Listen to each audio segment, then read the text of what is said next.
السلام عليكم ورحمة الله وبركاته.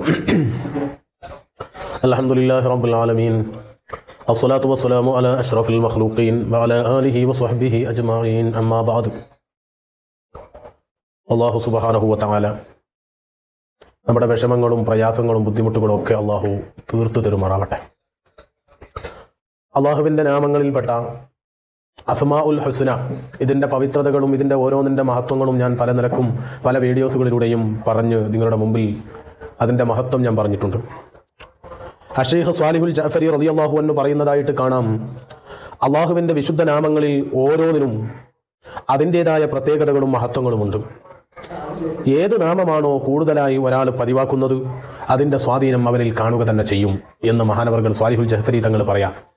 അസ്മാഉൽ ഹുസ്ന അത് പതിവാക്കുന്നത് ഏത് നാമമാണോ, അതിന് ഏത് ഉദ്ദേശമാണോ മനസ്സിൽ വെച്ചുകൊണ്ട് ആ നാമം അതിൻ്റേതായ ഫലം, അതിൻ്റെ ഗുണം അവനിൽ കാണുക തന്നെ ചെയ്യും, അതിൽ യാതൊരു സംശയവും ഇല്ല.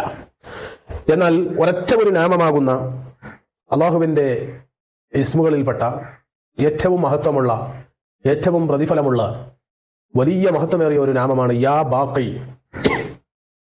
എന്നെന്നും ശേഷിക്കുന്നവൻ, നിലനിൽക്കുന്നവൻ എന്നാണ് അതിൻ്റെ അർത്ഥം.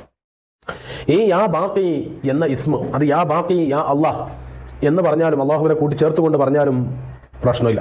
യാ ബാഖി എന്ന ഇസ്മ ഒരൊറ്റ ഇരുത്തത്തിൽ ഇരുന്നു കൊണ്ട് ഈ ഇസ്മ 100 തവണ ഈ ഇസ്മ യാ ബാഖി യാ അള്ളാഹ് അല്ലെങ്കിൽ യാ ബാഖി എന്ന് ഒരു ഇരുത്തത്തിൽ ഇരുന്നു കൊണ്ട്, വേറെ സമയത്തെടുത്ത് പോകാൻ പാടില്ല, അവിടെ ഇരുന്ന് അതേ ഇരുത്തത്തിൽ ഇരുന്നു കൊണ്ട് തന്നെ 100 തവണ ഈ ഇസ്മ ചൊന്നാൽ, ഈ ഇസ്മ പറഞ്ഞാൽ, ഈ ഇസ്മ പറഞ്ഞുകൊണ്ട് അവിടെ ഇരുന്നു കൊണ്ട് അവന് പ്രാർത്ഥിക്കണം. അവന്റെ ഉദ്ദേശം എന്താണോ അത് പറഞ്ഞുകൊണ്ട് അവന് പ്രാർത്ഥിച്ചാൽ അവന്റെ വിഷമങ്ങൾ മാറാൻ, അവന്റെ രോഗങ്ങൾ സുഖപ്പെടാൻ, ഉദ്ദേശങ്ങൾ പൂർത്തിയാവാൻ, വിപത്തുകളിൽ നിന്ന്, ആപത്തുകളിൽ നിന്ന് രക്ഷപ്പെടാൻ ഒക്കെ കാരണമായി തീരും. ഈ ഇസ്മ വലിയ മഹത്വമുള്ള ഇസ്മാണ്, വലിയ പവറുള്ള ഇസ്മാണ്. അള്ളാഹു അത് ചെയ്യുന്ന നമുക്ക് ദുആ ചെയ്യാനും അതിന്റെ ഫലം നമ്മുടെ ജീവിതത്തിൽ കാണാൻ അള്ളാഹു തൗഫീഖ് ചെയ്യട്ടെ. അസ്സലാമു അലൈക്കും വറഹ്മത്തുള്ളാഹി.